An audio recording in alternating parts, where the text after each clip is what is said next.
আমার নাম উল্লেখ করে করে ভিডিও বানায় সারে ভাইরাল হওয়ার জন্য। দেখবেন একদিনে দুই দিনে আর বক্তব্য 1.5 মিলিয়ন 2 মিলিয়ন। ওই যে তাহিরি বাবার কথা যে কইছে আল্লাহ ভাইরাল হইছে। আরে বাবা তোরা তো আমার নামটা পাইলে জিয়াউল রোজ বাবা, আমার নাম নিয়ে বক্তব্য দিলে তো নিজেরা ভাইরাল হয়, নিজেরা ইউটিউবের ধান্দা করে। কথা কন ঠিক না বেঠে?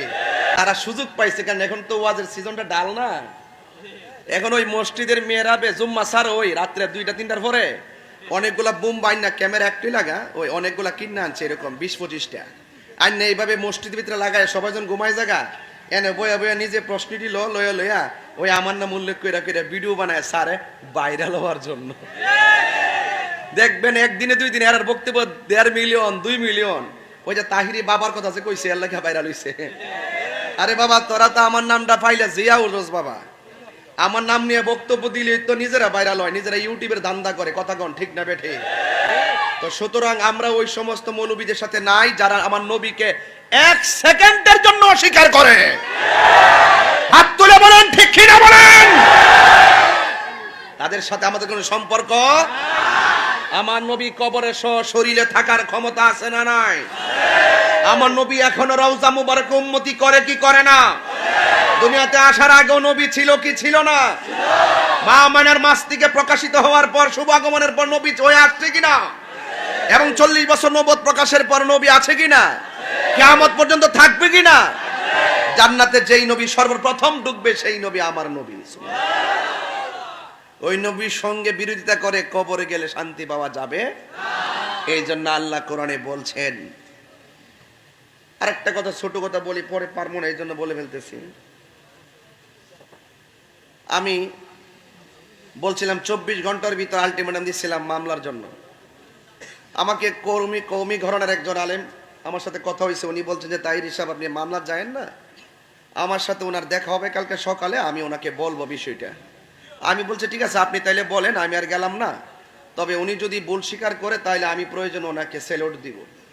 আর উনি যদি ওনার বক্তব্যের উপরে ইস্তেকামাত থাকে, উনি যে বক্তব্য দিয়েছেন নবীজি 40 বছর পর নবুয়ত প্রকাশের পূর্বে নবী ছিল না, যদি এই বক্তব্যের উপরে তিনি ইস্তেকামাত থাকে তাহলে আমি ওনার সাথে আমি দালিলিক লড়াই হোক আর আইনি লড়াই হোক আমি করব।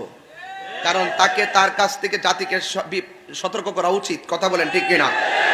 তবে আরেকটা ধন্যবাদ দিতেছি চাচারা, ওই মুরব্বীরা বাবারা, আরেকটা ধন্যবাদ দেই কওমি ঘরানার একজন আলেম জুনাইদ আল হাবিব সাহেব।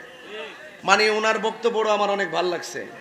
উনিও বলেছেন যে আমার নবীজিকে প্রশ্ন করা হয়েছে মাতা ওয়াজাবাত লাকান নবুয়াত, হে নবী কখন থেকে আপনি নবী ছিলেন? আমার রাসূল বলছেন কুনতিয়া ওয়া আদামু বাইনা রূহি ওয়াল জাসাদ, কুনতু নাবিয়্যা ওয়া আদামু বাইনা রূহি ওয়াল জাসাদ। আদম যখন রূহে এবং শরীরের মাঝামাঝি তখনও আমি আল্লাহর কাছে নবী হিসাবে ছিলাম।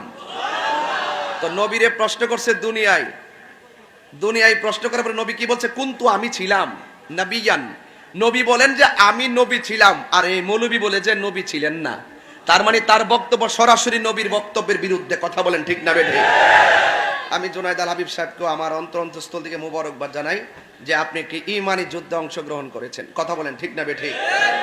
এইভাবে আমাদের উচিত যুগে যুগে যখনই কোনো নবী বিদ্বেষীরা নবীর বিরুদ্ধে কথা বলবে তাদের বিরুদ্ধে রুখে দাঁড়াতে হবে। আবার সুপ্রিয় দর্শক, আপনাদেরকে অনেক অনেক মোবারকবাদ। যদি আমার এই ভিডিওটি ভালো লাগে থাকে তাহলে ফলো করে রাখেন, যাতে করে সবার আগে আপনার কাছে আমার প্রত্যেকটা ভিডিও পৌঁছায়। আর কমেন্ট এবং শেয়ার করে দিবেন, সাথেই থাকবেন। আসসালামু আলাইকুম ওয়া রাহমাতুল্লাহি ওয়া বারাকাতুহু।